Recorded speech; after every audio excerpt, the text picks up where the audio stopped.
पार की लड़ाई की तैयारी की जा रही है। मोस्ट वांटेड हिड़मा के गांव पहुंचे सुरक्षा बल। 1 करोड़ के नामी हिड़मा के गांव पूर्ववर्ती में कैंप स्थापित, तो वहीं पूर्ववर्ती गांव में ग्रामीणों को दी जाएगी सरकारी सुविधाएं। न्यूज 18 से बातचीत।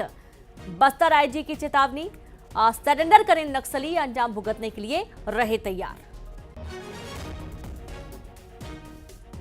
तो अब आर पार की लड़ाई के मूड में, और अब आप ये देखिए कि नक्सलियों से आर पार की लड़ाई की तैयारी कर रही है पुलिस। मोस्ट वांटेड हिड़मा के गांव सुरक्षा बल पहुंचे, जहां 1 करोड़ के इनामी हिड़मा के गांव में कैंप बनाया गया। पूर्ववर्ती के ग्रामीणों को अब समझाइश दी जाएगी, मुख्य धारा से जुड़ने के लिए प्रेरित किया जाएगा। सरेंडर करिए नक्सली या फिर अंजाम भुगतने के लिए तैयार रहें, ये चेतावनी दी गई है।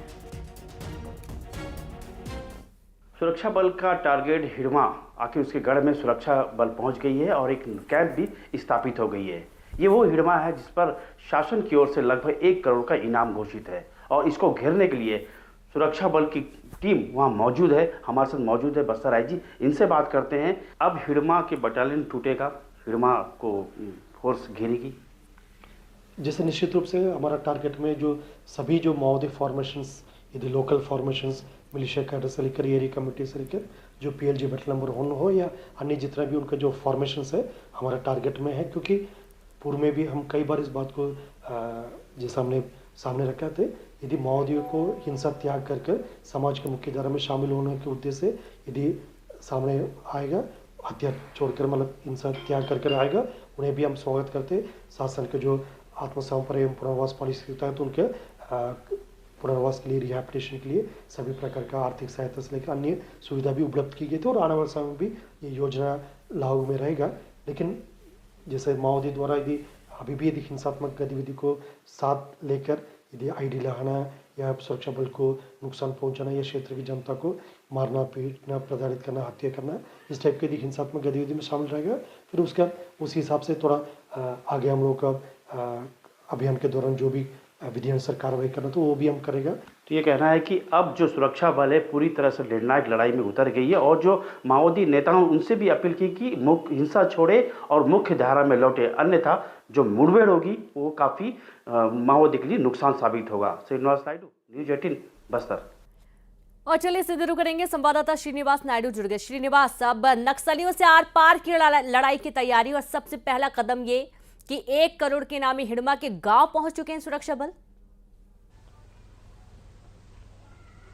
जी बिल्कुल, जो इलाका है वो काफ़ी कोर इलाका माना जाता है, और लगभग 30 से 40 वर्ष तक इस इलाके में हिड़मा का राज था। हिड़मा वो है जिस पर सरकार की ओर से 1 करोड़ का इनाम घोषित रखा हुआ था, और ये हिड़मा जो बटालियन 1 का कमांडर है, ये लगभग जितने भी घटनाएं हुई हैं, बड़ी बड़ी घटनाओं में ये शामिल रहा। तो इसको घेरने के लिए जो सरकार की योजना थी, सुरक्षा बल की योजना थी, वो सफल हुई, और हिड़मा के जो गढ़ है पूर्ववर्ती में नवीन कैंप स्थापित हो गया है। अब ये कह सकते हैं जो आतंक का जो गढ़ था हिड़मा का, अब वो सुरक्षा बलों के कब्जे में है। अब आने वाले दिनों में ये भी देखना होगा कि जो मुठभेड़ होगी काफ़ी निर्णायक लड़ाई है। जैसे बस्तर आईजी ने कहा है कि जो तमाम जो नक्सली नेता है उनको एक बार अंतिम चेतावनी दी है कि वो सरेंडर करे, अन्यथा जो अंजाम होगा वो काफ़ी उनके लिए घातक होगा। तो कह सकते हैं हिड़मा सहित अन्य नक्सलियों को एक बार फिर बस्तर आईजी ने अंतिम चेतावनी देते हुए उन्हें मुख्य धारा में लौट आने की अपील की है।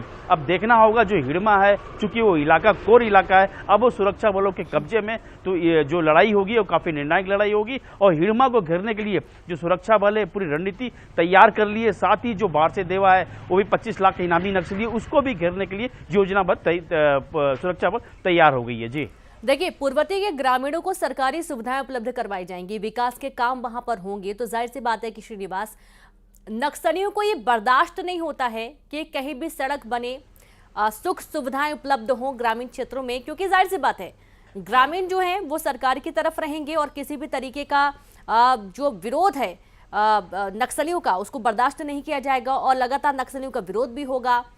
सबसे बड़ी बात यह है कि नक्सलियों ने ग्रामीणों को भी अपना कहीं ना कहीं शिकार बना के रखा हुआ है। जरूरत की सारी सामग्री डर के कारण ग्रामीण देते हैं, उनको ले लेते हैं, उनसे छीन लेते हैं।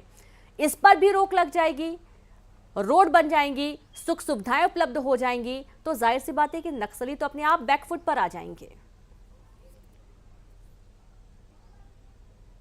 जी बिल्कुल, चूंकि जो ये इलाका है कोर इलाका होने की वजह से जहां सरकार नहीं पहुंची थी और नक्सली यहां जनताना सरकार चलाते थे, इसी वजह से जो वहां के ग्रामीण है उनको वो मजदूरी का काम भी करवाते थे। जैसे बसराई जी ने बताया कि वहां खेती होती थी, मछली पालन होता था, जो काम कराया जाता था वो ग्रामीणों से दबाव में करा जाता था। लेकिन अब उन सभी ग्रामीणों का आधार कार्ड बनेगा, राशन कार्ड भी बनेगा, साथ ही जो सरकार की जो तमाम योजना है वो सरकार से जुड़ेगी। तो स्वाभाविक है जो ढाल आदिवासी का वो बनाते थे वो ढाल अब सरकार के रूप में आदिवासी जुड़ेंगे और सरकार की हर योजना का फायदा पहुंचेगा। तो कहीं ना कहीं कह सकते हैं कि नक्सली जो बैकफुट में आने वाले दिनों में आ जाएंगे। जी बहुत शुक्रिया आपका श्रीनिवास तमाम जानकारी के लिए। तो अब देखना यह है कि जो मेगा प्लान की तैयारी सरकार कर रही है इसका किस तरीके का असर देखने को मिलता है, क्या परिणाम इससे निकलकर सामने आते हैं। और महासमुंद में नशे के सौदागरों पर शिकंजा कसा गया।